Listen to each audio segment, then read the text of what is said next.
Hi friend, आज मैं आपको बताने वाला हूँ यशवंतराव चौहान ओपन यूनिवर्सिटी पे यूएई एम्बेसी का अटेस्टेशन किस तरह से किया जाता है। देखो, आज ये मेरे पास एक यशवंतराव चौहान महाराष्ट्र ओपन यूनिवर्सिटी नासिक का डिग्री सर्टिफिकेट है। उसके बैक साइड पे स्टेप बाय स्टेप किस तरह से अटेस्टेशन किया जाता है वो आज मैं आपको बताने वाला हूँ। कभी भी अटेस्टेशन करने के लिए इस तरह का ओरिजिनल सर्टिफिकेट चाहिए होता है। कभी भी अटेस्टेशन सर्टिफिकेट का जेरोक्स कॉपी कलर कॉपी पे नहीं होता है। काफ़ी लोग बोलते हैं कि मेरा फ्रेंड ने कलर कॉपी पे जेरोक्स कॉपी पे यूएई एम्बेसी का अटेस्टेशन किया है करके।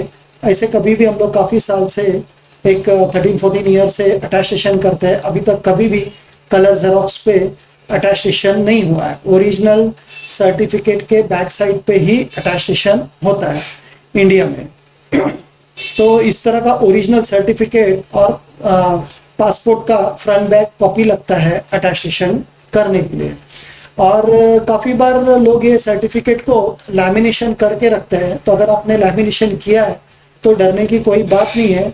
हम लोग बैक साइड से लैमिनेशन रिमूव करके अटेस्टेशन प्रोसेस करते हैं। तो और अगर लैमिनेशन आपने किया है तो आप लैमिनेशन निकालने के लिए मत जाइए। अगर आप लैमिनेशन निकालने जाएंगे तो सर्टिफिकेट डैमेज होने का चांस है, क्योंकि हम लोग काफ़ी साल से लैमिनेशन रिमूव करते हैं।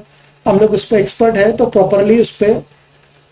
प्रॉपरली हम लोग उसका लैमिनेशन रिमूव करते हैं। और लैमिनेशन कभी भी बैक साइड का रिमूव करना होता है, क्योंकि अटेस्टेशन ओरिजिनल के बैक साइड पे होता है। अगर आप आगे का लैमिनेशन रिमूव करने जाएंगे तो सब डिटेल ये सब निकल जाएगा। काफ़ी लोग यूट्यूब पे वो इस्त्री से निकाला हुआ लैमिनेशन वो देखने जाते हैं, और उससे काफ़ी लोग सर्टिफिकेट डैमेज करके लेते हैं।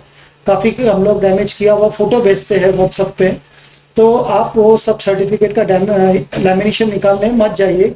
किसी को जो लैमिनेशन निकालता है उसको दे दीजिए, नहीं तो हम लोग के लैमिनेशन रिमूव करके आपका अटेस्टेशन प्रोसेस करेंगे।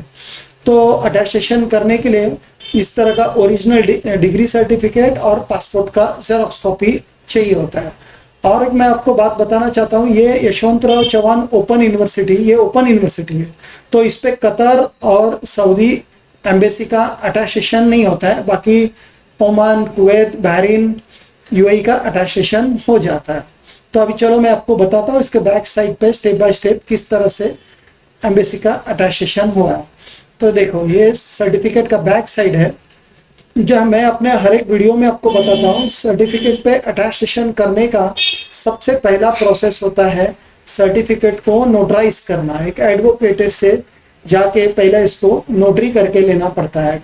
इंडिया का कहाँ का भी सर्टिफिकेट हो और कोई भी कंट्री के लिए अटेस्टेशन करना हो तो आपको सबसे पहले ये नोटरी ही करना पड़ता है। आपने मेरा हर एक वीडियो में देखा होगा, सबसे पहला स्टेप ये नोटरी का ही होता है।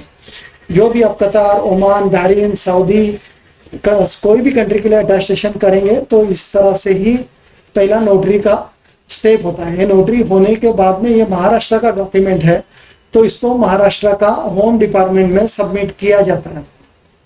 अगर ये डॉक्यूमेंट महाराष्ट्र का बाहर का होता, जैसा कि आंध्र प्रदेश, तमिलनाडु, यूपी, बिहार, कहीं का भी दिल्ली का होता, तो सबसे पहले उसके नोटरी के बाद में सबसे पहले उस पर SDM, sub division of magistrate का स्टैंप होता है। ये होम डिपार्टमेंट के बदले उस पर एसडीएम का स्टैंप लगता है, फिर एमईओ होके फिर उस पर यूएई एम्बेसी का स्टैंप लगता है। तो ये महाराष्ट्र का डॉक्यूमेंट है, तो इस पर महाराष्ट्र का होम डिपार्टमेंट होता है। देखो यहाँ लिखा है home department, government of Maharashtra, Mumbai. तो ये होम डिपार्टमेंट में सबमिट करने के बाद में होम डिपार्टमेंट में इस तरह का स्टैंप लगता है और ऑफिसर का ये स्टैंप साइन होता है। देखो यहाँ लिखा है home department, government of Maharashtra. काफी लोग इसको मंत्रालय भी बोलते हैं, कोई कोई जीएडी बोलते हैं।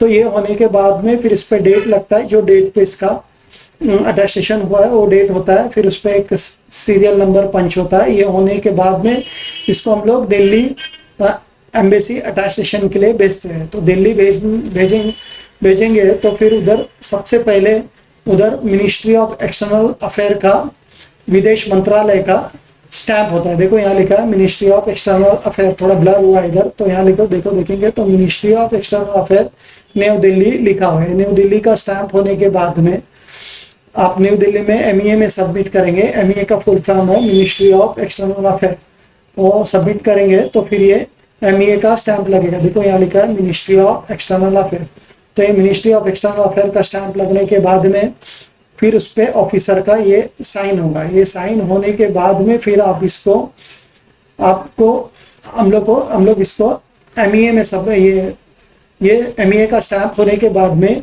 फिर इसको हम लोग यूएई एम्बेसी सबमिट करते हैं। देखो यहाँ लिखा United Arab emirate ministry of external affair. ये मिनिस्ट्री ऑफ एक्सटर्नल अफेयर होने के बाद में फिर आपका अटैस्टेशन का प्रोसेस पूरा होता है। देखो यहाँ लिखा है United Arab emirate ministry of foreign affairs. देखो यहाँ लिखा मिनिस्ट्री ऑफ फॉरेन अफेयर्स, इसका शॉर्ट फॉर्म है मोफा, MOFA, इसका शॉर्ट फॉर्म है मोफा। यहाँ भी लिखा है मोफा, थोड़ा दिख नहीं रहा है, तो इसको इंडिया का मोफा भी काफ़ी लोग बोलते हैं। और एक मोफा वहाँ जाने के बाद में वहाँ एक एम्बेसी में भी लगता है। और ये डिग्री अटैस्टेशन लोग क्यों करते हैं? आपको अगर वहाँ यूएई में जॉब मिला है या आप जॉब ढूंढने जाने वाले हैं तो आप ये अटैस्टेशन करके ही लेके जाने का, तभी आपका वीज़ा का प्रोसेस, वहाँ का कार्ड का प्रोसेस, जो भी वहाँ का बाकी का प्रोसेस है इस पे ही होगा। अगर आप जॉब ढूंढने जा रहे हैं या अटैस्टेशन करके लेके जाएंगे तो आपको वहाँ जॉब अगर कोई इंटरव्यू हो गया तो आपको फटाफट जॉब मिल जाता है, क्योंकि आपका डिग्री अटैस्टेशन होने की वजह से। तो इसलिए आप जॉब ढूंढने भी जा रहे हैं तो इस तरह का डिग्री अटैस्टेशन करके लेके जाने का। और हम लोग सब जितने भी Oman, Kuwait, Bahrain, Saudi, Qatar, सब कंट्री का अटैस्टेशन प्रोसेस करते हैं। और अपोस्टाइल यूरोपियन कंट्रीज के अपोस्टाइल अटैस्टेशन वो सब हम लोग करते हैं। अगर आपको अटैस्टेशन या अपोस्टाइल करना हो तो मेरा स्क्रीन पे नंबर दिया है, उस पर कॉल या व्हाट्सअप कर सकते हैं।